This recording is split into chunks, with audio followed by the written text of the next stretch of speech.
Welcome to the channel Sweety Medico. जैसे कि हमने अपने लास्ट लेक्चर में किंगडम प्रोटिस्टा के अंदर पढ़ा था क्राइजोफाइट्स, डायनोफ्लैजिलेट्स, यूग्लेनाइट्स। अब हम अपने नेक्स्ट की तरफ बढ़ते हैं, दैट इज प्रोटोजोआ। हमने पढ़ा था CDE और फिर उसके बाद में P से प्रोटोजोआ, और हमने एक चीज और पढ़ी थी that was about slime moulds.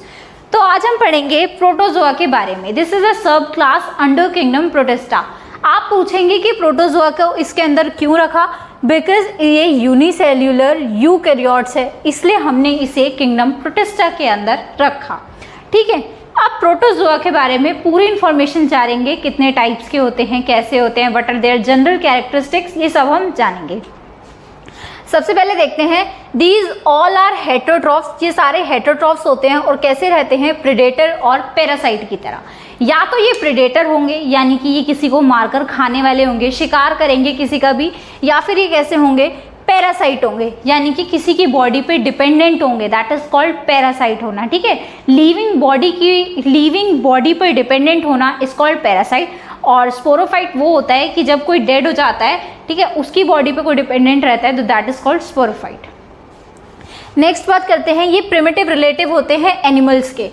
इसका मतलब क्या है, प्रिमिटिव रिलेटिव ऑफ एनिमल्स, यानी कि इनके अंदर कई सारी कैरेक्टरिस्टिक्स ऐसी मिलती हैं जो कि एनिमल्स से लिंक करती हैं। ठीक है, जो कि किससे लिंक करती हैं, एनिमल्स से। तो इसलिए हमने क्या कहा, this is the primitive relative of animals. Next बात करते हैं, इसके अंदर प्रोटोजोआ के अंदर अब 4 टाइप्स के प्रोटोजोन्स आएंगे। फर्स्ट का नाम है एमीबॉइड। क्या नाम है फर्स्ट का, एमीबॉइड। ठीक है, फर्स्ट प्रोटोजोआ होता है एमीबॉइड। एमीबॉइड जो प्रोटोजोन्स होते हैं ये रहते हैं फ्रेश वाटर में भी रहते हैं, सी वाटर में भी रहते हैं, और ये मॉइस्ट सॉइल के अंदर भी हमें मिल जाते हैं। ये क्या करते हैं, कैप्चर करते हैं अपने प्रे को बाय पुटिंग आउट सूडोपोडिया, जिसे हम कहते हैं फॉल्स फीड। आपने अमीबा को कभी भी खाना खाते हुए देखा है? वो अपनी बॉडी में से, जैसे कि मान लीजिए ये अमीबा है, यहाँ पे फूड रखा है, ये क्या करता है, अपने इस सूडोपोडिया को, आउटर स्ट्रक्चर को ऐसे बाहर धीरे धीरे करके लाके और इस फूड को अंदर की साइड ले लेता है। ठीक है, जैसे ये फूड को अंदर की साइड ले लेता है, फिर ये फूड यहाँ से जाके फिर से अंदर की साइड चला जाता है और अंदर डाइजेस्ट हो जाता है। तो कैप्चर करता है प्रे को, यानी कि प्रे उसका फूड को कैप्चर करता है बाय सूडोपोडिया, जिसे इसको जो प्रोजेक्शन निकलती है हम इसे क्या कहते हैं, सूडोपोडिया। क्या कहते हैं हम इसे, सूडोपोडिया, जिसे हम कहते हैं फॉल्स फीट, यानी कि अपना हाथ आगे को बढ़ाना, फॉल्स फीट। ठीक है, फीट का मतलब आपको पता है, फॉल्स का मतलब झूठा। ठीक है, अपना झूठा ये हाथ टाइप आगे बढ़ाता है और खाना खा लेता है। मेरीन फॉर्म्स है silica shells on their surface. जो इनकी मरीन फॉर्म्स होती हैं, फ्रेश वाली नहीं, मरीन, उनके अंदर सिलिका शेल होते हैं उनके सरफेस पे। इसका एग्जाम्पल है एमीबॉइड प्रोटोजोन का एंटा अमीबा। क्या एग्जाम्पल है इसका, एंटा अमीबा। ठीक है, इसका एग्जाम्पल है एंटा अमीबा। अब नेक्स्ट बात करते हैं हम फ्लैजिलेटेड प्रोटोजोन्स के बारे में। फ्लैजिलेटेड प्रोटोजोन्स के बारे में। फ्लैजिलेटेड प्रोटोजोन जिनके पास फ्लैजिला प्रेजेंट हो, नाम से ही पता लग रहा है कि फ्लैजिलेटेड, यानी कि जिनके पास फ्लैजिला प्रेजेंट होता है, हम उन्हें क्या कहते हैं, फ्लैजिलेटेड प्रोटोजोन्स। अब इन फ्लैजिलेटेड प्रोटोजोन्स के अंदर ये कैसे होते हैं, फ्री लिविंग होते हैं। ठीक है, और ये पैरासाइट होते हैं। ठीक है, फ्री लिविंग होते हैं, यानी कि ये अकेले भी रह सकते हैं, और दिस कैन बी पैरासाइट, किसी की बॉडी पे डिपेंडेंट होके भी रह सकते हैं। है फ्लैजिला, ये तो इनका मेन कैरेक्टर है, बिकॉज इनका नाम ही फ्लैजिलेटेड है, तो इसलिए इनके पास फ्लैजिला होना तो कंपल्सरी है। This is have flagella. Parasite form cause disease sleeping sickness. जो इसकी पैरासिटिक फॉर्म होती है ना, वो डिसीज कॉज करती है, जिसे हम कहते हैं स्लीपिंग सिकनेस, और इसका एग्जाम्पल होता है ट्रिपैनोसोमा। अब आप सोचेंगे स्लीपिंग सिकनेस किस तरह की डिसीज है। आपने कभी भी देखा होगा, किसी को ना बहुत ज़्यादा नींद आती है। एक होता है नॉर्मल सोना, एक होता है एक्सट्रीम में सोना। ठीक है, जिसको हम कहते हैं किसी डिसीज़ की वजह से ये ज़्यादा सो रहा है, तो वो होती है स्लीपिंग सिकनेस, जो कि किससे होती है, फ्लैजिलेटेड प्रोटोजोन से, और उसका एग्जाम्पल कौन सा है, ट्रिपैनोसोमा। नेक्स्ट बात करते हैं ciliated protozoans. Ciliated protozoans aquatic होते हैं, पानी में रहते हैं, और इनके अंदर प्रेजेंट होता है सीलिया। नाम से ही पता चल रहा है सीलिया और फ्लैजिला में क्या अंतर है, फ्लैजिला एक बड़ा सा स्ट्रक्चर होता है और सीलिया छोटे छोटे हेयर्स जो प्रेजेंट होते हैं, दैट इज कॉल्ड सीलिया, और ये एक्वेटिक होते हैं, पानी में रहते हैं। Next move actively by cilia, इनकी बॉडी एक्टिवली मूव करेगी of course because cilia and flagella are for movement. ये अपने फूड को कैसे खाता है?